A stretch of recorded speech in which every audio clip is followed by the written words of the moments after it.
There is a cave beneath the earth that most people do not think about, not because it is secret.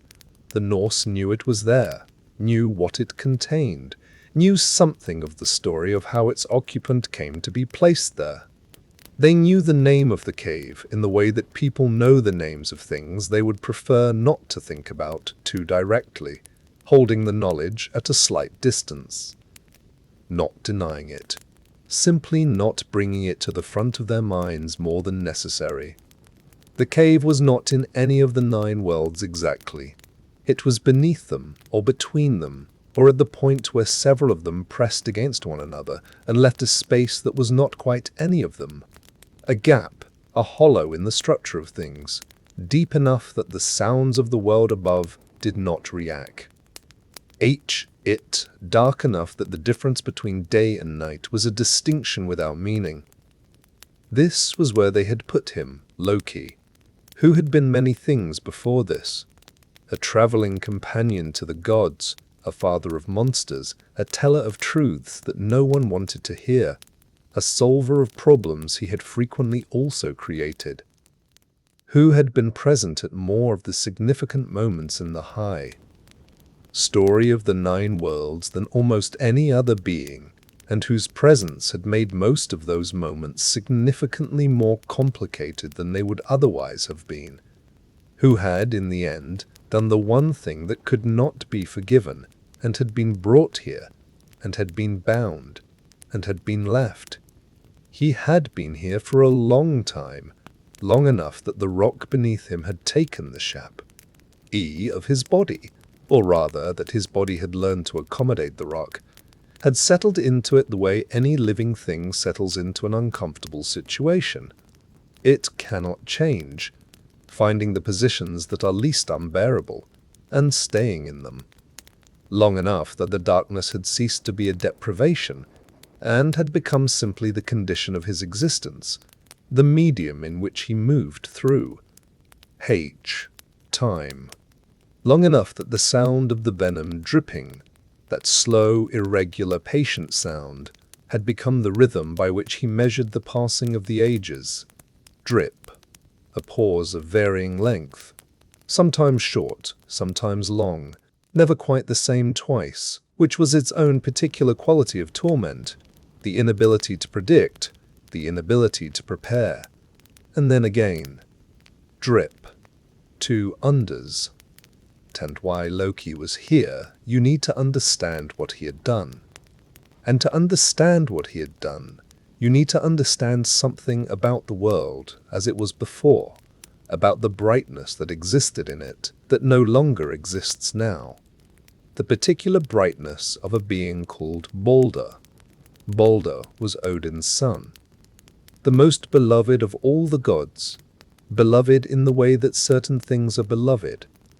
No, because they demand it, but because they cannot help inspiring it, the way clear water inspires it, the way the first warm day after a long winter inspires it. He was good in the simple, unconditional way that very few beings manage to be good, not ostentatiously good, not good as a performance or a practice, but good as a nature, the way certain animals are gentle by nature, and would not know how to be otherwise, even if they tried. The gods loved him. Everyone loved him. This was not an exaggeration. It was simply what was true. His mother, Frigg, had understood early that her son's life was fragile in the way that very beloved things are always fragile, because the world has a way of not being careful with things that matter. She had gone to everything in the world, every plant, every stone, every animal, every substance, and extracted from each of them a promise not to harm him. She had gone methodically, without rushing, the way a careful person goes about a task that matters, and most things had given their promise without hesitation. They loved Balder too in their way. Even things that do not love in the way that people love have something that responds to Balder, some equality of recognition. She had missed one thing, the mistletoe. It was small and young, and she had thought it too slight, too new, too harmless to bother with. It grew on the bark of other trees without roots of its own in the ground. A parasite, modest and pale and easy to overlook. She had looked at it and made the judgment that it did not require a promise, and she had moved on to the next thing. Loki had found out about the mistletoe. He had found it in the way that Loki found things, by asking the right questions of the right people at the right moments, by paying the kind of attention to the details of conversations that most beings do not bother to pay. He had approached Frigg in the guise of an old woman and asked her with apparent innocence whether it was really true that everything in the world had made its promise to protect her son. She had said yes, everything except the mistletoe, which was too small and too young and too harmless to bother with. He had listened to this and said nothing revealing, and then he had gone to find the mistletoe. What followed is one of the oldest and most quietly devastating stories in all of Norse mythology. Not be, because it is violent. It is not dramatic in the way of battles. Not because it is loud. It is almost entirely silent, the thing that happened. A dart of mistletoe. A blind god named Huther, whose blindness meant he could not see what he was throwing and could not know what he was participating in. Loki's hand guiding the throw, and then Balder falling. The gods stood around him and did not understand, for a moment, what they were seeing. They had been playing a game. One of the things they did now that Balder was invulnerable, throwing things at him and watching everything bounce off, the way you play with an invincible thing. And then he fell, and the game stopped. And the silence that followed was a different kind of silence from the silence that had existed before. Everything changed. In that silence, the brightness went out of the world when Balder died. Not metaphorically, or not only metaphorically, something actual changed in the quality of the light, in the way the air felt, in the subtle warmth that had existed in the world, that no one had noticed until it was gone, the way you do not notice the hum of a machine until the machine stops. The world after Balder's death was a degree colder, a shade darker, a fraction more indifferent than the world before it. And this difference was small enough that you might not name it, but large enough that you could feel it if you were paying attention. Loki had done this. He had not thrown the dart. He had not struck the blow. But he had made it possible. And in the reckoning of the gods this was sufficient, because the gods understood that the one who constructs the possibility of a thing is as responsible for the thing as the one who carries it out. They had always understood this about Loki, that his mischief lay not in what he did directly, but in what he enabled, in the gaps he found in things and the uses he made of those gaps. They bound him. The binding of Loki is one of those stories that is difficult to sit with for long without feeling something, not excitement, nothing so simple as excitement, something more ambivalent. The gods took him to a cave beneath the earth.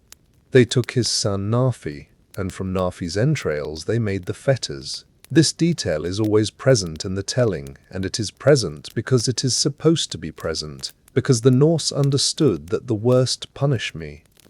Ants are the ones that turn the thing you love into the instrument of your confinement. The fetters were made of his own son. They were very strong.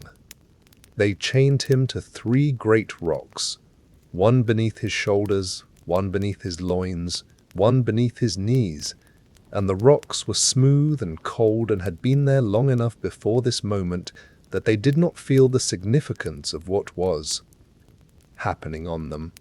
They were simply rocks, doing what rocks do, being present, being dense, being unmoved by the things that happened around them. And then, Skadi, who had her own grievances with Loki, her own entries in the long ledger of what he had caused. Skadi placed a serpent above him. A great serpent, fixed to the ceiling of the cave above his face, positioned so that its venom dripped directly downward, so that each time the venom fell, it fell on him, on his face, into his eyes. The slow, patient, recurring burn of it, over and over, the interval between each drop varying just enough to prevent him from ever fully preparing for the next one. This was his punishment, and it had been going on for a very long time. His wife Sigyn was there. She had been allowed to stay. Perhaps she had simply refused to leave, and the gods had found they could not make her go, because Sigyn was the kind of person whose gentleness contains within it a quality of iron that is easy to underestimate until you try to move it. She stood beside him, or sat beside him, in the dark of the cave, and she held a bowl above his face, catching the venom before it fell on him. She had been doing this since the beginning. The bowl filled in time. Everything fills, if you give it enough time, and a bowl catching poison in a cave beneath the earth will fill as surely as any other vessel placed beneath any other falling thing. When it was full, she had to carry it away and empty it, and in the time it took her to do this, the venom fell unchecked, and Loki writhed against his bonds.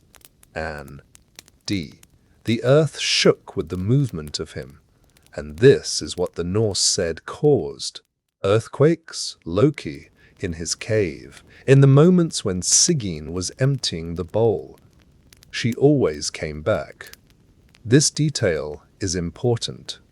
She always came back. She did not leave him. She had not left him through all the ages of his imprisonment, through all the times the bowl had filled, and she had carried it away and pied it, and returned. She did not leave, and the stories do not explain why, because the stories understood that some things do not require explanation, that the decision to stay beside a suffering thing is one of those decisions that contains its own reason, and does not need another one provided from outside. She came back, and she held the bowl, and the venom dripped into it instead of onto unchaining him, and they were together in the dark of the cave for age after age after age. Now the cave was different, not in its physical qualities. The rock was the same rock, the dark was the same dark, the serpent above was the same serpent, patient and cold, and without any particular feeling about what it was part of. But something had changed in the quality of the air in the cave, something that Sigyn had felt before she could name it, something she felt in the way that people who are very attentive to another person's suffering feel changes in that suffering, a shift in the quality of Loki's stillness. He had always been still in his bonds, of necessity. The bonds did not permit much movement, but there is a kind of stillness that is imposed from outside, the stillness of a thing that is being held against its will, and there is a different kind of stillness that comes from within, the stillness of a thing that is gathering, that is attending to something interior, that is no longer simply enduring but preparing. He was preparing now, she could feel it. She did not say anything about it. What would she have said, and to whom? There was no one else in the cave. There was, only him, and the serpent, and the bowl she held, and the darkness around them all, and the slow drip of what the bowl caught before it could reach him. She held the bowl, and she felt the change in him, and she was quiet. The fetters had been strong. There was no question of this. They were made of the kind of material that is made specifically to hold the thing it holds, not general purpose binding, but purposeful binding, crafted for one specific captive and no other. They had held for a very long time. They had held through everything, through the earthquakes, through the moments of Loki's sharpest pain when the venom fell unchecked, through all the ages of winter and summer and winter above, through Fimbulwinter itself, which had not reached into the cave, but whose effect had been effectad, elt there in ways that were difficult to describe. But they were changing. The change was small. Smaller than small. The kind of change that requires a different kind of attention than ordinary attention to detect. Not a loosening, not yet. More a kind of memory appearing in the material, a reminder of what it had been before it was made into this. The gut remembers being something other, a fetter. The rock remembers the pressure it was shaped to resist. Things that are held in one form for long enough begin, very slowly, to remember other forms. And Loki lay in the dark and felt this, through a sensitivity to the materials that bound him that had come from years of having nothing to attend to but those materials. He felt the memory appearing in them. He did not move toward it. He did not strain against the bonds. That would have been the wrong kind of attention. He simply felt it, and was still in that new kind of stillness that Sigyn had noticed. He waited. Waiting is the one skill that long imprisonment teaches without fail. Not patience. Patience is something you practice, something you work at, something that requires the ongoing exercise of a will that chooses to wait rather than not wait. What long imprisonment teaches is something different and deeper than patience. A relationship with time that is not about managing time or surviving time, but about simply being in time, the way a stone is in time, without the distinction between waiting and not waiting, without the self-consciousness of endurance. He had learned this over the long ages of his confine. Aimant. Learned it the way you learn things that are taught by experience rather than instruction. He waited, and the fetters remembered what they had been, and the memory spread slowly through them from one link to the next, the way cold spreads through metal. Not quickly, not with any sense of haste, but completely, touching everything in time. Above the cave, the world was in its third wind. The world tree above was trembling in ways it had not trembled before. The roots of it, reaching into the dark below, passed near the cave, not through it, but near enough that Loki could feel them, had always been able to feel them, the vast, slow vitality of the tree moving through the rock around him like a very faint warmth. He could feel that the tree's vitality was different now. Thin. More effortful. The great root that passed closest to him felt the way a thing feels when it is working very hard to do something that used to require no effort at all. He knew what this meant. He had known for a long time what was coming, had known it with the particular certainty of a being who has spent ages doing nothing but thinking, who has had nothing to occupy his mind but the patterns of the world as he understood them, and who has had time enough to follow those patterns to their conclusions. He had known, and he had waited, and now the waiting was entering its final phase. Sigyn emptied the bowl. She rose, in the way she had always risen, carefully, with the practiced economy of movement of someone who has performed the same action 10,000 times in a confined space, and knows exactly how to perform it without spilling, without disrupting, without causing any additional harm.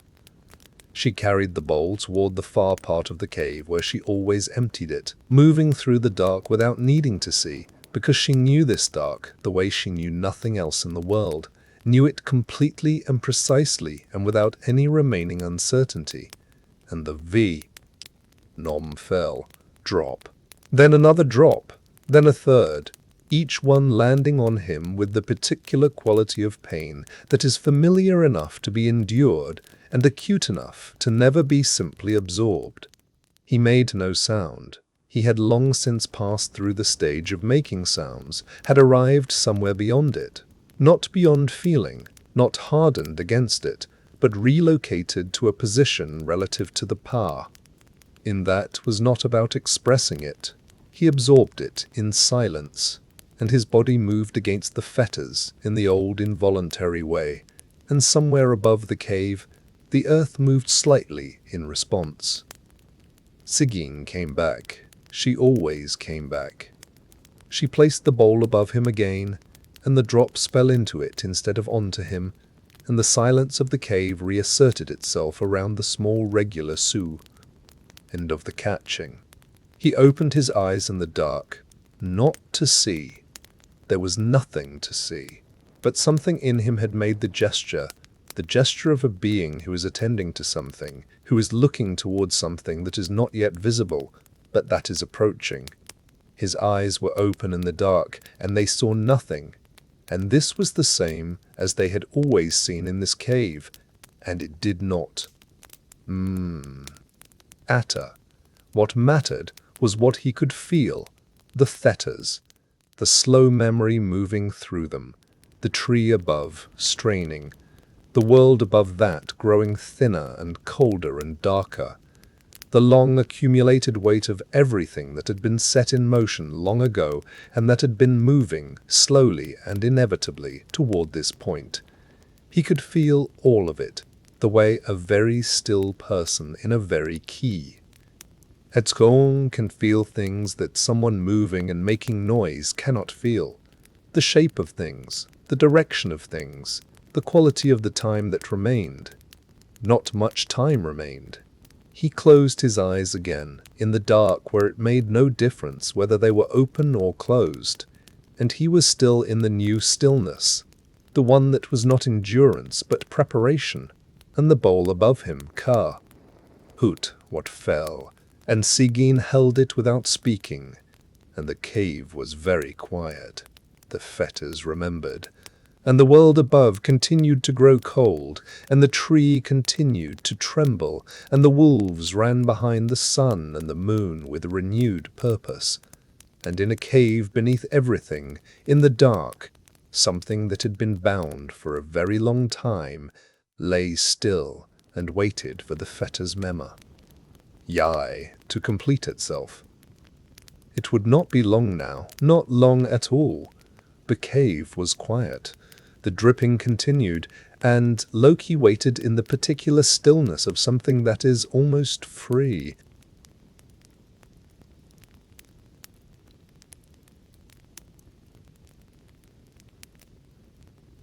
There is a shore at the edge of the world that no living person has ever stood on, not because it is hidden, or guarded, or difficult to reach by any ordinary measure.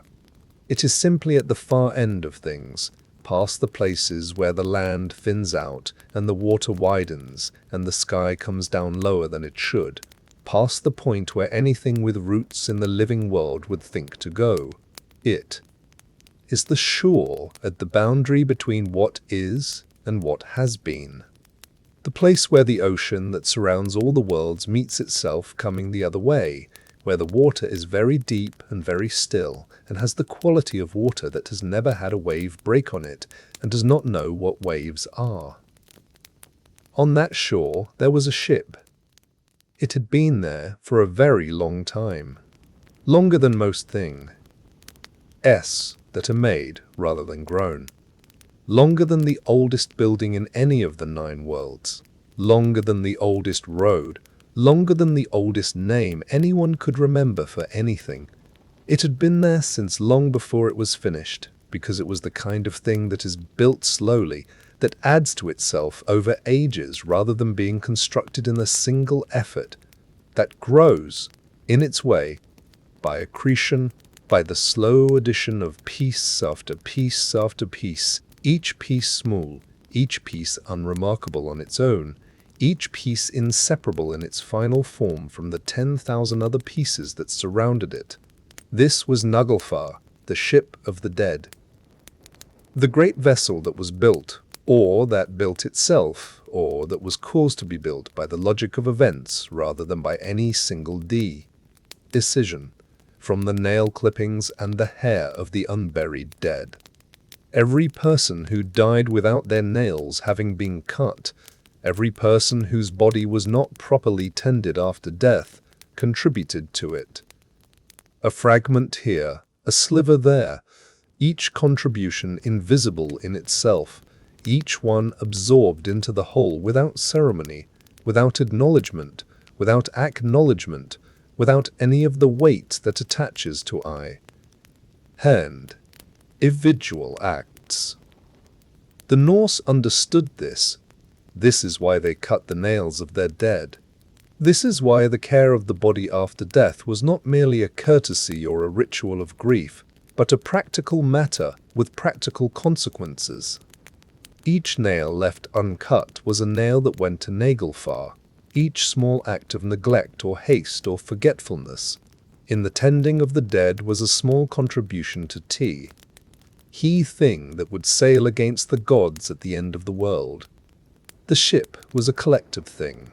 It was made of accumulated carelessness, of small failures of attention multiplied across all the ages of the world. It was enormous. This follows, mathematically, from what it was made of. The dead are very many. They are more numerous, by a very large margin, than the living. They always have been in any age, in any world. The living are the thin current layer of a deep accumulation, the newest addition to something that has been adding to itself since the first being died in the first world. The dead outnumber the living so completely that the comparison is difficult to make meaningful, and each of them, if even the smallest fraction went to Naglfar, if even the smallest fraction, the dead had been improperly tended, had been buried with their nails uncut, had not received the full care of the living before the living let them go, had contributed something to the ship. It was larger than any ship that had ever sailed any water in any of the 9 worlds. Standing before it on that strange shore, if you could stand there, you would not have been able to take it in all at once.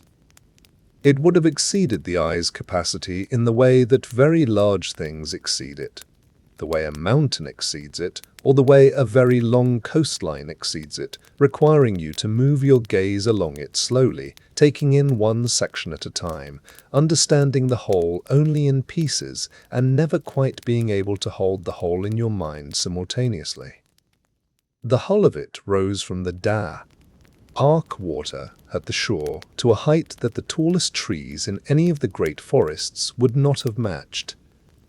The planks of it, if planks is the right word, if the ordinary vocabulary of shipbuilding applies to something built from this material in this way, were pale and dense and had a quality that ordinary wood does not have, a quality that is difficult to name, but that you would feel if you at your hand against it. Something between smoothness and resistance. The sense of a surface that has absorbed a great deal and given nothing back. It was moored at the shore with ropes that were themselves extraordinary things. The ropes were thick as the bodies of large men, as thick as the trunks of young trees, and they ran from the ship to great posts of rock that stood at the water's edge and had been standing there since long before the ship arrived. They had been waiting for it. The rock posts and the ropes and the ship were of a piece, all part of the same long preparation, all positioned in relation to each other with the kind of rightness that things have when they are where they are supposed to be and have always been expected to be there. The ropes were taut. They had not always been taut. For most of the long ages of Naglfar's building, while the ship was still incomplete, the ropes had hung with slack in them. The slack of something that is moored, but not yet fully loaded, not yet fully itself, not yet carrying the full weight of what it will eventually carry. But as the 3rd winter, Fimbulwinter, deepened above, as the world grew colder and thieves, inner and the roots of Yggdrasil trembled in the dark below, the ropes had tightened. Gradually, not all at once. The tightening had happened in the same way as everything else in this story, slowly, incrementally, each day fractionally different from the last, the change detectable only by comparison across long stretches of time rather than between any two adjacent moments. But it had happened, and the ropes were taut now, taut in the way of ropes that are holding something that wants to move, that are the only thing between a large and purposeful vessel and the open water it was made to sail. Hrym was already there. He was a giant, frost giant, stone giant. The categories are not always cleanly separated in the old stories, and he occupied the space between them with the easy end. Efference of something that has never needed to be categorized. He was old. Older than most things that were not gods. Older than the names that the people of Midgard had given to him. He had been coming to this shore for a long time, in the way that certain beings are drawn to the things they are fated to participate in, long before the moment of their participation arrives. Drawn not by choice. Exactly. Not by decision, but by the kind of gravitational inevitability that attaches to things that are meant to happen, and that pulls the participants toward their appointed places before the appointed time. He stood at the helm, or rather, he stood in the place where the helm was, because the helm of Naglfar was not a small wooden wheel of the kind that belongs to smaller ships.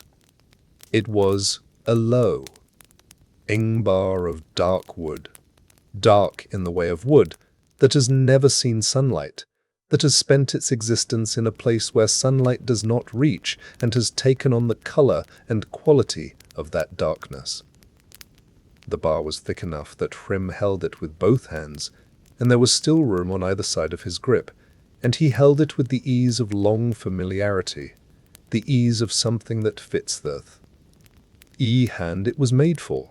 He was not steering yet. The ship was still moored, but he stood at the helm the way a person stands somewhere when they are ready to leave, not impatiently, not with any quality of urgency, but with the settled posture of someone who has done everything that needed to be done before departure, and who is now simply in the position from which departure will happen when the time comes. He looked out at the water.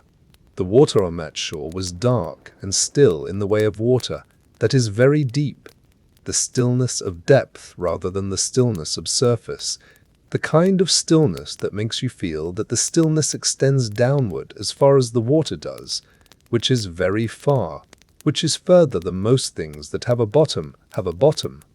The water was the color of the sky above it, which was the color of the darkest part of the night, which was the color of the inside of a closed eye. Nothing moved on it. No wave, no current, no surface disturbance of any kind. A thing dropped into it would have made a sound, and then the water would have closed over the place it entered, and the surface would have been exactly as it was before, without murmur. Why? Without evidence. The water on that shore cared nothing on its surface. It absorbed everything and showed nothing. The army was gathering on the deck. This happened slowly, the way things happen on that shore, without rush, without the noise and movement of ordinary armies gathering in ordinary places. They came from the directions that the dead come from, which are not the directions of either living world, not north or south or east or west in any sense that a living person could navigate by. They came from directions that have no names because the living have never had occasion to name them. And they arrived on the deck of Naglfar with the quiet purposefulness of things that have been waiting for something to arrive and have now arrived at it. They were not loud. This is the debt. Ale about the army of Naglfar that the stories give. And it is the right detail, the one that tells you most about what this army was. Armies of the living are loud. The living cannot help being loud. They are full of urgency and fear and the need to fill silence with sound. to press back against the quiet with voices and weapons and the sound of movement. The army gathering on Naglfar had none of this. They assembled in silence, not the silence of discipline, of soldiers ordered to be quiet and complying, the silence of things that have passed beyond the need for sound. The deck filled slowly, figure after figure, each one taking their place on the ship with the undemonstrative ease of something that knows its place and goes to it without needing to be shown. They did not speak to each other, these figures, or if they did, it was in a way that made no sound that would reach the living world, a communication that happened in some other medium, in the way that very still things communicate, through contact and proximity rather than through the vibration of air. Naglfar sat lower in the water as they came. This was the only visible sign of what was happening. The ship's waterline sinking slowly, almost imperceptibly, as the weight of what it carried increased.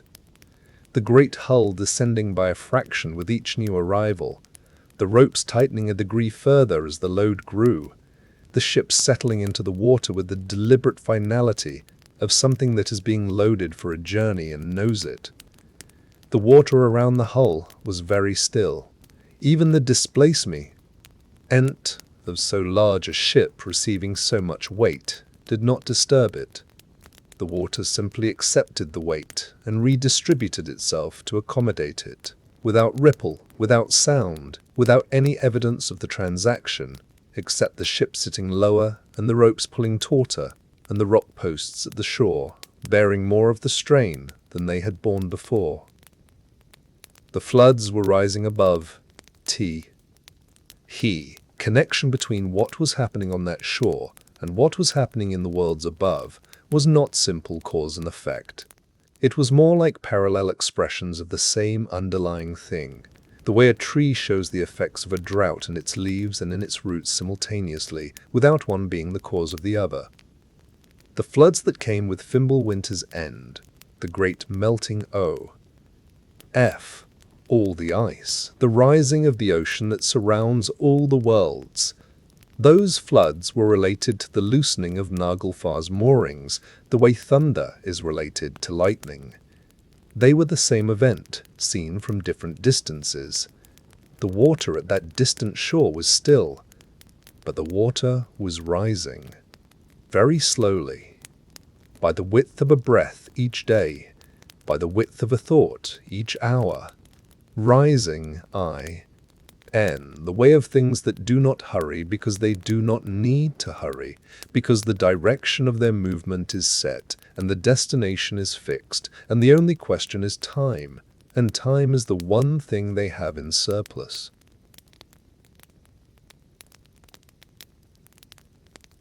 The rock posts at the shore were standing in more water than they had been.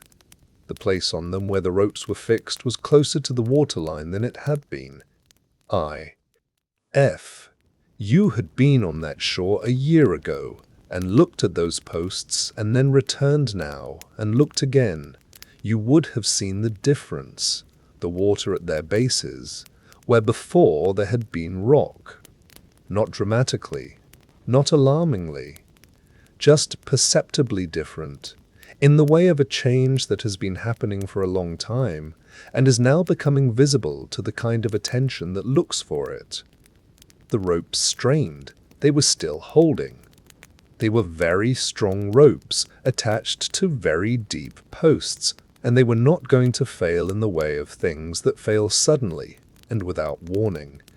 If they failed, it would be in the way that things fail after long strain, the fibers giving way one by one, so slowly that the overall rope appears unchanged until a threshold is reached, until the new barrier of intact fibers drops below the number needed to hold the load, and then the remaining fibers give all at once, and the thing that was held is held no longer. That threshold was close. Crime felt it in the helm, not through any sense that requires a word he would have used to describe it, not through feeling the vibration in the bar of dark wood under his hands, not through anything so mechanical. He felt it, the way that very old and experienced beings feel the approach of moments they have been waiting for, not in any particular sense, but in all of them at once, in the accumulated total of everything that is present, the gestalt of a situation that is approaching its resolution. He did not tighten his grip on the helm. There was no need for that. The time for effortful hold was not yet. He simply stood where he stood, and his hands were where they had always been, and the water was dark before him, and the army was assembled behind him on the great pale deck, and the ropes were doing the last of their holding. It was very quiet on that shore, the quiet that is particular to places that are at the edge of things, places where the ordinary sounds of the world, wind, water moving, things living and dying and making the sounds of living and dying, have faded because you have gone past the places where those things happen. The quiet of a threshold. The quiet of the moment before. The last nail had been added to the hull of Naglfar, not recently.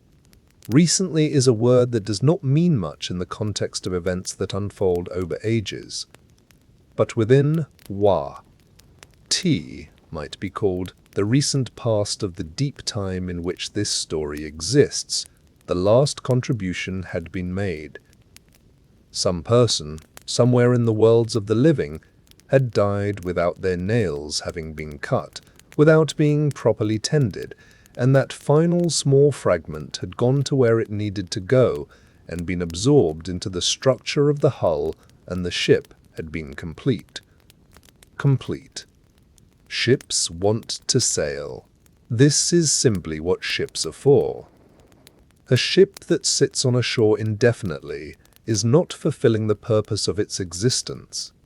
It is waiting, and there is a tension in the waiting that is structural rather than felt, a tension between what a thing is and what it is currently doing that cannot persist indefinitely. The ship had been waiting for a very long time, longer than any. Ships should wait, and the wanting to sail had been building in it in the way that these things build in inanimate objects that are very old and very purposeful, slowly, silently, entirely without drama. The flood waters continued to rise, and the ropes continued to hold, and then to hold a little less well, and then to hold a little less well than that, and then, quietly, without any sound, to mark it. Without drama, the first fiber gave, and then the second, and then the space between the giving of individual fibers grew shorter, because this is how thresholds work. Slowly, and then quickly, the pace of change accelerating as the load is distributed among fewer and fewer things doing the holding. And the ropes did not break so much as they completed their purpose and let go. Naglfar moved. The movement was almost imperceptible at first. A very slight shift of the hull, a readjustment of position on the water, no more dramatic than the movement of a large thing when it is freed from a small constraint. The water around it barely registered it. The great dark surface accepted the ship's movement, the way it accepted everything, without evidence, without memory. But the ship was moving, slowly, the pace of a very large and very deliberate thing finding its way off a shore. It has occupied for a very long time, rediscovering the relationship between its hull and the water, finding the balance of itself in a medium it was made for, but has not been in for ages beyond counting. It moved with a certainty that had nothing to do with speed, the certainty of sunt, hing that knows where it is going and has known for a very long time, and does not need to hurry because the destination is fixed and will be there when the ship arrives. Hing turned the helm. The movement of his hands was minimal. The ship was so large that the helm's effect on it was proportionally small, a large input for a small correction, the ratio of control to mass that belongs to Trull. Ye enormous vessels. He turned it by the amount he had always known he would turn it, by the angle that the destination required, and the ship responded with the long, slow grace of its size, its direction adjusting over minutes rather than seconds, the bow swinging through the dark water toward the horizon. The army on the deck did not react to the movement. They stood where they stood, or sat where they sat, and the ship moved beneath them, and they moved with it in the way of things that are part of a larger thing, absorbed into its motion, subject to its direction, without the separate will that would make them anything other than what they were, passengers on a ship that was going where it was going, carrying what it was carrying, for the purpose for which it had been built over the long ages of the world. The shore receded, that strange shore, with its rock posts now freed of their ropes, with the rope ends trailing into the water at the base of them, with the marks in the rock where the ropes had been attached, marks that would remain there long after everything else was done, long after the shore itself had changed beyond recognition, as long as there was rock to hole. D marks in. The shore grew smaller behind the ship, and then smaller still, and then it was a line at the back edge of the world, and then it was gone. The open water stretched ahead, dark and still and very wide. The ocean that surrounds all the worlds, the Jörmungandr's sea, the water at the outer edge of everything. It was vast in a way that is difficult to communicate, not vast in the way of large earthly seas, which are bounded and have far shores and lanes of travel and fish in them and weather above them. This was vast in the way of something that was never intended to be crossed, that was placed where it was placed as a boundary rather than a route, that had never expected to have ships on it. It had one now. The great dark hull of Naglfar moved through the still water wit. Hout sound, without wake, or rather with a wake so small relative to the ship's size that it seemed like no wake at all. The dark water closing behind it, as completely as it closed behind a hand, passed through it. The ship left no lasting mark on the water it had passed through. The water did not remember it, but the ship moved on, with purpose, with the slow and absolute purpose of something. G, that has been waiting a very long time to do the thing it was made to do, and is now doing it, and finds in the doing of it the completion of everything it has been for all the ages of its waiting. The purpose was not joyful. Purpose of this kind is not joyful. It is simply what it is.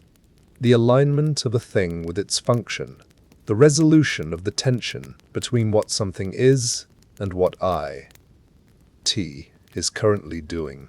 The ship was sailing, and Hrym stood at the helm in the quiet, and the army stood on the deck in the quiet, and the water was dark and still around them, and the worlds toward which they were sailing were ahead of them in the dark, getting closer by the measure of the ship's slow and certain progress. Not close yet, but closer with each moment. Closer in the way of thief. Ings that are moving toward their destination, without stopping, without turning back, without any of the hesitation or uncertainty that belongs to journeys where the destination is not fixed, and the going there is a choice that can be unmade. This was not that kind of journey. The destination was fixed.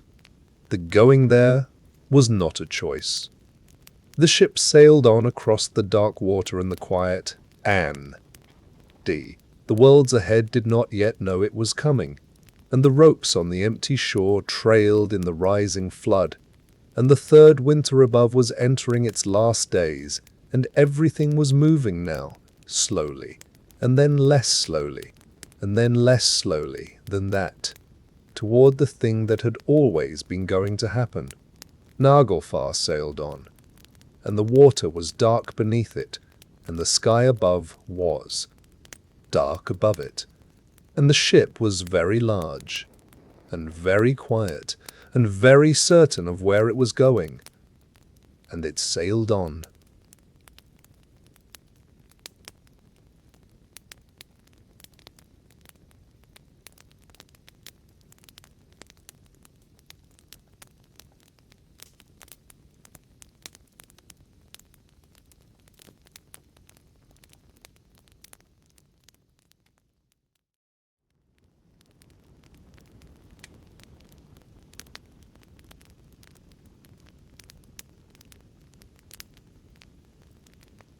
At the southernmost point of everything, where the 9 worlds end and something else begins, there is a place that has always been burning. Not burning the way ordinary things burn, not the burning of wood or cloth or oil, the burning of things that are consuming themselves in the process and will, when the fuel is spent, go out. This burning has no fuel, or rather the fuel and the fire are same thing, indistinguishable from one another, the burning self-sustaining, in a way that ordinary fire is not, that ordinary fire cannot be. It has been burning since before the worlds were arranged around the tree. It was burning when the first frost giant breathed his first breath in the cold north. It will be the last thing burning when everything else has gone out. This is Muspelheim, the world of fire. The southernmost of all the realms, as Niflheim, the world of ice and mist, is the northernmost. They are the 2 oldest things, these 2 worlds, the fire and the ice, and everything that exists between them exists because of what happened when they met. The slow dripping of ice into the void, the warmth of the fire reaching across the gap, the first water, the first life, tea. He first, anything at all.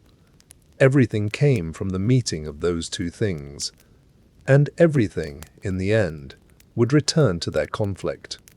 Muspelheim had always been there, burning, at the edge of things. The gods had always known it was there. They had, in the long ages of their reign, kept a careful and respectful distance from it.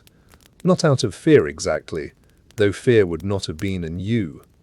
Sexpel, Permemistadale and realm of absolute and self-sustaining fire. Out of the particular caution that very old and very experienced beings develop for the things they understand to be beyond their power to influence. You do not attempt to negotiate with Muspelheim. You do not attempt to contain it or diminish it or redirect it. You simply know it is there, at the edge of things, burning and You maintain your distance and your awareness, and you do not forget it. Surtur had always been there too. He was the ruler of Muspelheim.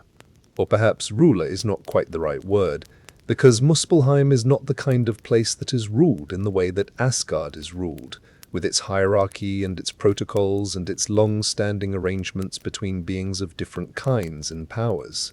Muspelheim is not governed. It simply is, and Surtur is its most complete expression, its most concentrated instance, the being in whom the fire of that place most fully becomes a self, most fully becomes something with intention and direction, rather than simply existing in the way that fire exists. He was very old, older than most of the gods, older than the tree in its current form, older than the arrangement of the worlds around it. He had been in Muspelheim since before the worlds were what they currently were, had been there through all the ages of the world's history, burning in his way in the southernmost place, waiting in his way, which was not the waiting of someone who is impatient, but the waiting of the fire itself, present, constant, without any relationship to duration, that requires endurance, simply there. He carried a sword. The sword of Surtur is described in the old sources as bright as the sun, which means it is described in the terms of the thing that is most familiar as a source of blazing light. But the comparison does not quite capture it, because the sun is a thing that rises and sets and is sometimes obscured and sometimes not. And Surtur's sword has none of that variability. It burns with the constancy of Muspelheim itself, without variation, without diminishment, without the possibility of going out. It is not a weapon in the ordinary sense of a weapon, not a tool for combat, in the way that Mjolnir is a tool, or the way the spears of the Einherjar are tools. It is closer to being a condition, the condition of everything in its path becoming fear. The way the sword of absolute and ancient heat meets the world of things that can burn, and changes them into something that cannot burn because it already has. In the long ages of the world, Surtur had not moved much. He had been in Muspelheim, burning, being what he was. The stories do not record him traveling, do not record him engaging with the events of the other worlds in any direct way. Why? He was simply present in the south, at the edge of things, as a fact. The way the cold is a fact in the north and the deep ocean is a fact at the outer boundaries. His presence shaped the world by existing, by being one of the anchoring conditions within which everything else had to occur, without requiring him to do anything in particular. But he was moving now. The movement had begun. For Fimbulwinter, in the way that very large and very slow movements begin, so gradually that the beginning is impossible to locate precisely, detectable only in retrospect when enough distance has accumulated to make the change visible. He had been moving toward the boundary of Muspelheim and the rest of the worlds, with the slow inevitability of a thing whose time has come, gathering behind him. The forces of his realm, the fire giants, the sparks and shapes and burning presences that inhabited the southernmost world. In the way that a tide gathers, without command, without organization in any sense that requires intelligence, simply because the conditions are right, and the movement is the natural expression of those conditions. Behind him, Muspelheim pressed forward. This is the way of saying it. Not that Surtur moved, but that Muspelheim itself moved. That the world of fire extended its boundary toward the rest of the worlds. The way a fire extends its boundary into the material around it when there is fuel enough and the conditions are right. Surtur was the leading edge of this extension. He was where the burning met what had not yet burned. The fires behind him were very bright. Bright in the way that did not illuminate, or rather, bright in the way that illuminated only the fact of their own brightness, that created light without creating the kind of light that allows you to see things clearly. It was the light of something overwhelming, the light that is too much light, that defeats vision not by its absence, but by its excess. If you had stood at the bone, Darien looked south, you would have seen nothing clearly. You would have seen fire, and more fire behind that. And behind that the oldest fire of all. The fire that had been burning since before the worlds existed. And you would have looked away. Not because the looking was painful, though it would have been, but because some things are not meant to be looked at directly. Not because they are hidden or forbidden, but because the scale of them defeats the apparatus of seeing, exceeds what eyes were made to process, requires you to look away and approach the knowledge of them sideways, through inference and indirection, rather than through direct observation. Heimdall felt it before he saw it. He had been standing at his post for all the ages of his watching, and in all that time he had felt many things approaching the boundary of Asgard. Travelers, storms, the movements of gods between the worlds, the ordinary traffic of the 9 realms along the road that the Bifrost provided. He had felt all of these things with the particular sensitivity that was his, that came from his nature and his function, and the long practice of attending to the approaches to Asgard through all the earth, hours of all the days, of all the ages. What he felt now was different in kind, not in degree, not larger, not louder. Those are measurements of the same scale, and what he felt was not on the same scale as what he had felt before. It was of a different order entirely. The difference between hearing a sound and feeling the room change around you. The difference between seeing a light and fin. Seeing yourself in a world where the nature of light has altered. He felt it first as a quality in the air, a change in the character of the atmosphere that carried to him from the south, a warmth that was not the warmth of the sun, which he knew as well as he knew anything, having watched the sun cross the sky for longer than the sun had been crossing the sky, but the warmth of something that did not acknowledge the distinction between day and night, that did not rise and set, that was simply and permanently itself. He reached for the horn. His hand moved to it with the ease of a gesture that had been waiting a very long time to be made. The way a hand moves to something it has always known it would eventually reach for when the moment came. The horn was where it had always been, on the stone beside him, exactly where it had been placed in the long-ago time when he had first been set at his post, and the horn had been placed there with him, and the arrangement had been, watch, and when the time comes, blow. The time had come. He did not blow it immediately. This is important. He stood for a moment with his hand on the horn, and he looked south, and he looked out across all the distances that lay between him and what was coming, and he took a breath that was not the breath of urgency, but the breath of a being who has been waiting a very long time, and is now at the moment of completion, and chooses, freely, to inhabit that moment for one breath before it passes, one breath of the last quiet. And then he raised the horn to his lips, and he blew. The sound of the G. Alhorn is described in the old sources as the loudest sound that has ever been heard in all 9 worlds. This is not an exaggeration.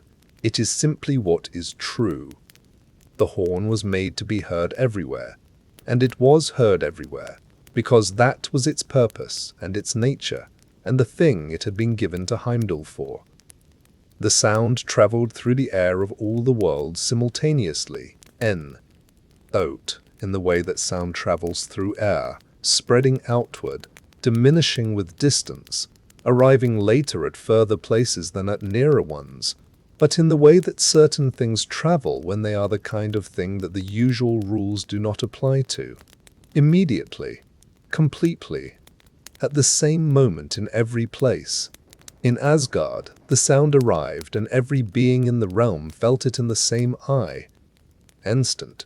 Not heard it, or not only heard it, felt it in the way you feel a change in pressure, in the way you feel the ground move. It passed through the walls of Valhalla, and the Einherjar woke from their long, easy sleep, not startled, not confused, but with the immediate clarity of beings who had been sleeping in readiness for precisely this, who had known, in the way that warriors know this, things without having been told them, that the sleep they were sleeping was a waiting sleep, and that the thing they were waiting for was this sound. They reached for their weapons without having to think about reaching for them. The weapons were there, as they had always been. The spears and swords and axes of all the ages and all the peoples of Midgard who had died well enough to be chosen, Therid here over the long ages of Valhalla's existence. The Einherjar took them up with the ease of long familiarity, the ease of 10,000 mornings of practice, the ease of beings who had done nothing but prepare for this moment since the moment of their arrival. They were ready. They had always been ready. That was what they were for. In Midgard, the sound arrived and the people in their lawn. Gauzes stopped what they were doing. They stopped completely. not pausing, not hesitating, but stopping in the way of people who have heard something that requires the cessation of all other activity, that reorganizes the hierarchy of what matters in a single moment.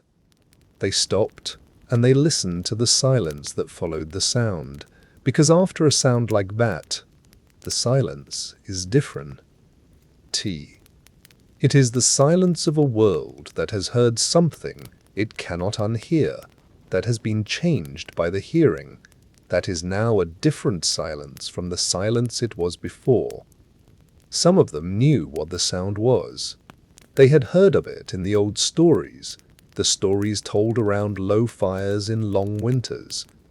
The Jalahorn, the horn whose sound means the end of the age, the horn that is blown W.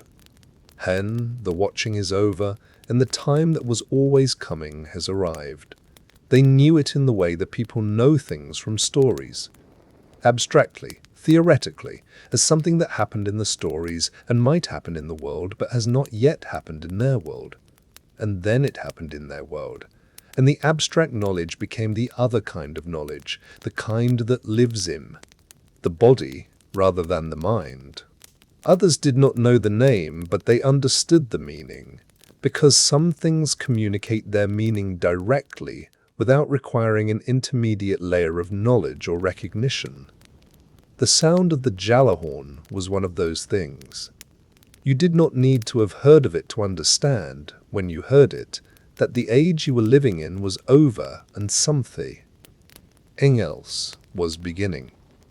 The meaning was in the sound itself, in the quality of it, in the way it arrived not from a direction but from everywhere at once. You understood it the way you understand the ground shaking, not by thinking about it, but by feeling the understanding arrive in you from somewhere below the level of thought. In Asgard, Odin was already moving. He had known the sound was Ming before it came, not in the sense of hearing it early, but in the sense of having been in a state of readiness for it, that was so complete that when it arrived it was not a surprise but a fulfillment. He moved from Hlithskjalf with the deliberateness of someone who knows exactly where they are going and has already decided everything that needs to be decided. He went to his armor and he put it on, and the ravens settled on his shoulders in the way they always had, and the wolves, Geri and Freki, moved at his heels, and he walked out through the doors of his hall into the courtyard of Asgard for what would be, though he did not say this, and the stories do not record him saying it, the last time. The courtyard was full of gods. They had come from their halls and their places a crow's. The realm, drawn by the horn's sound and by the knowledge that the sound carried. They stood in the courtyard with the particular quality of gathering that belongs to beings who know what they are gathering for, not the confused, questioning gathering of people who have heard something unexpected, but the deliberate, oriented gathering of people who have been expecting something and are now ambling around it. There was very little noise. The gods in that courtyard were quiet. Odin looked at them. He looked at the gods he had known for all the ages of the worlds, faces that were as familiar to him as the light in the evenings over Asgard, faces he had looked at 10,000 times in the long halls over the long ages. He did not speak. There was nothing to say that had not already been said in the long accumulation of everything that had passed between them. He looked at them, and they looked at him, and something passed in the looking that was more complete than anything words could have carried. And then he turned south, to where the horizon above Muspelheim was visible, even from here, even across the distance, a brightness that was not the brightness of the sun, a brightness at the wrong point of the sky, coming not from above, but from ahead, from the direction of what was coming. The sky in that direction had a quality it had not had before, not orange, not the color of ordinary fire, but a deeper and more absolute color, the color of something that has always been burning and has now decided to be visible.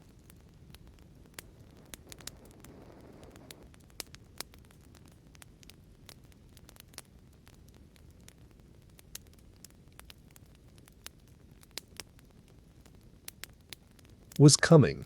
The rainbow bridge, arching from the edge of the divine realm out over the void and down. It had stood for all the ages of the world, a permanent feature of the space between Asgard and everywhere else.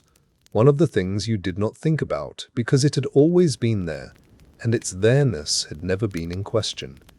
Its colors moved along it in their slow, continuous sequence.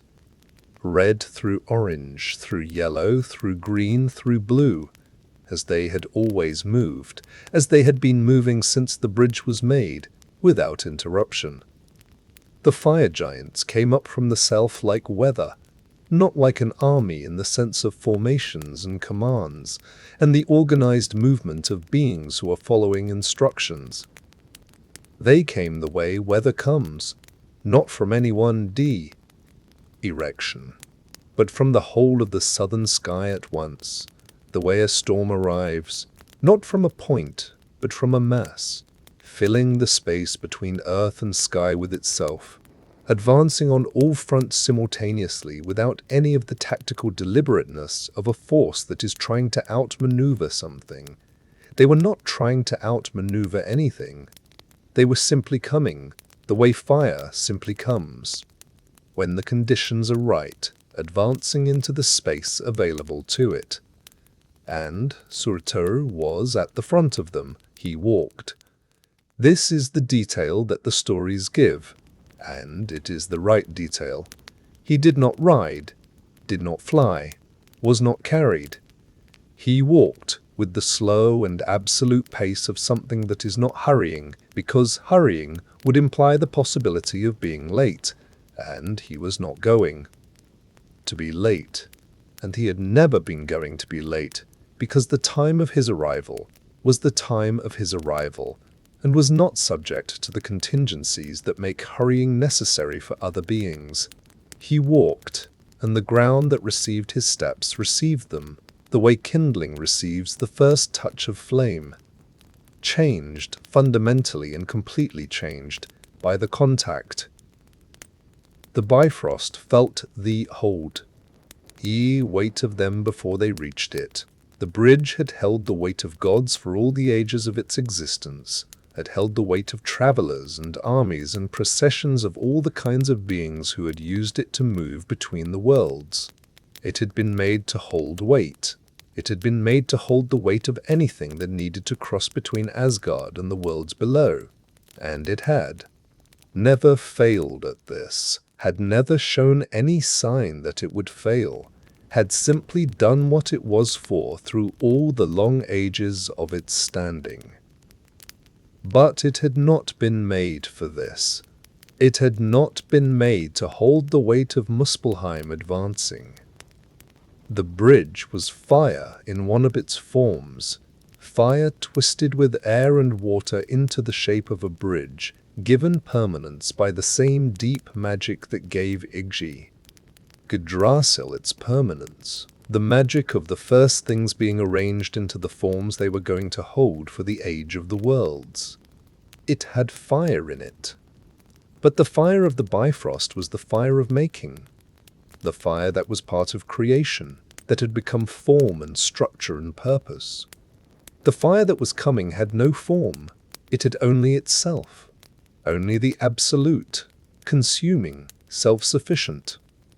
Burning of the oldest fire, the fire from the southernmost world, the fire that had been burning since before the first thing was made, and that had never become anything other than fire. The fire of Muspelheim, meeting the fire of the Bifrost, was not a meeting of equals. It was not a meeting at all, in the sense of two things of the same kind encountering each other. It was the meeting of a form with the formless, the meeting of what fire had been shaped into, with what fire simply is when it has not been shaped into anything. The bridge held for a time. How long is difficult to say. Time on the Bifrost, in those moments was not the time of clocks or the time of seasons. It was the time of the bridge's own endurance, its own reckoning of how long it could be what it was in the presence, of what was coming. And it reckoned this time as carefully as it had ever done anything, holding itself together with the deep structural patience of something that was made to last, and that does not give up easily. But the weight kept coming, and the fire kept advancing. And the bridge, which had never before experienced anything it could not hold, which had no experience of approaching limits of its nature, because those limits had never been approached before, began, slowly, without any single decisive moment, without drama, to approach them now. The colors on it changed. This happened first. And it was the sign that those in Asgard who were watching would have been able to see. The colors of the bridge, which had always moved in their slow and certain sequence from red through to blue, beginning to falter, not stopping. The sequence was too deeply embedded in the bridge's nature to stop all at once. But the transitions between colors becoming less smooth, the individual colors becoming less distinct, bleeding into each other at the edges in a way they had not bled before. The red deepening past, red into something that was not quite a color, the blue at T. The far end of the sequence growing uncertain, flickering. It was a bridge that was beginning to remember. It was fire. Surtur's forces reached the foot of it. The first of them stepped onto the bridge, and the bridge bore them the way it had always borne things. Stoically, without complaint, with the structural dignity of something that was very well made and knew it. But the fire in those Hurst footsteps was not the fire of ordinary beings crossing an ordinary bridge. It was the fire of Muspelheim, in contact with the material of the bridge itself, and the contact had the quality of a conversation between things that speak the same language, a recognition, a response, a change. The bridge began to give from the south end first, not collapse, not suddenly, not all at once. To V, in the way of things that have held for a very long time and are now releasing what they have been holding. The structure loosening. The fire in it responding to the greater fire that was crossing it, the way a smaller flame responds to a larger one. Not going out, but being absorbed, becoming part of something that exceeds it, losing the distinctness of its own burning in the greater burning that surrounds it. The sound it made was low, very low, a long, slow groan of structural material reaching the edge of what it can do, the sound of something very large and very old and very old and very well made arriving at the limit of its making. It was not a loud sound. It should have been a loud sound by any logic of scale. The breaking of a bridge that has stood for all the ages of the world's show. Old, make a sound that matches its dimensions. But the breaking of the Bifrost was quiet. The way the breaking of very large things is sometimes quiet, because the energy of the breaking goes into the breaking itself and leaves nothing over for sound. The bridge cracked across its width near the southern end. The crack moved through it, the way a crack moves through something that has been under long stress, and has finally arrived at the point where the stress exceeds the material. Not quickly, not explosively, but with a kind of inevitability, the material parting along the line of its greatest weakness, with the quiet of something surrendering rather than shattering. And then the southern portion let go. It fell, in the particular way that things fall when they are very large, and air very high, slowly at first, the size of the thing making its descent seem leisurely, making the arc of it through the void seem graceful. It fell, and where it fell the void received it, and the bridge was shorter than it had been, and the shortest it was ever going to be was still a very long way from the ground. But it was broken. The bridge between Asgard and the rest of the worlds. T. He path that the gods had used for all the ages of their reign, the road that had been the connection between the divine and everything else, was broken, not gone. But broken, which in the context of a bridge between worlds is sufficient. A broken bridge does not connect. A broken bridge is simply two separate things that once were one. In Asgard, the gods felt the breaking, not as a sound. The sound was too low and too far below to carry as a sound, as something else. A settling in the realm itself, a quality of the ground beneath their feet that was different from the quality it had always had. The connected feeling. The feeling that Asgard was part of something larger, that the worlds were all part of the same system, joined by the bridge that moved between them. That feeling, different now. Not gone, but different, and the difference was the difference of a thing that has been severed. The gods of Asgard stood in their courtyard and looked south, where the fire was bright and getting brighter, where the last of the bridge's colors were fading into the consuming light of what was coming, where the armies of Muspelheim were advancing toward them across the void. Why? The fragments and the remnants of the bridge that had been, finding passage where there had always been passage, following Surtur toward the place they had always been going to come to. Odin looked south with his one eye. He had known this would happen, had known for all the long ages of his wisdom, through all the visits to the seeress, through all the mornings of watching from Hlithskalaf, through all the evenings of sitting in the last light and looking at the familiar things and knowing that the familiarity was finite. He had known. Knowing had not made it easier to see. He looked south, and the ravens sat on his shoulders, and the wolves were at his heels, and behind him the Einherjar of Valhalla were assembling in their countless thousands, and somewhere to the east, Naglfar was crossing the dark water, and somewhere beneath the earth the fetters were loosening, and the third winter was over, and the last age had begun. He drew a breath, the last breath of the age that was ending, the first breath of the age that was beginning, the same breath held between two kinds of time, belonging to both and to neither. And then he moved toward what was coming as he had always known he would, toward the south and the fire and the armies and the end that was not an end but a door, the door that the old stories had always said was there, on the other side of the burning, in the quiet green world that waited beyond it. He moved without hurrying. There was no need to hurry. There had never been any need to hurry. The thing that was happening was going to happen at exactly the pace it had always been going to happen, and hurrying toward it or away from it would not change the pace by a single breath.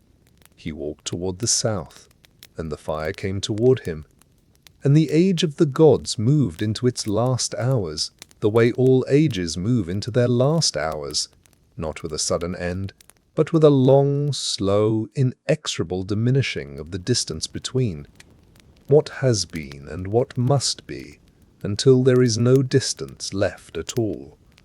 The bridge was broken, and Asgard stood in the firelight, and the last age was underway.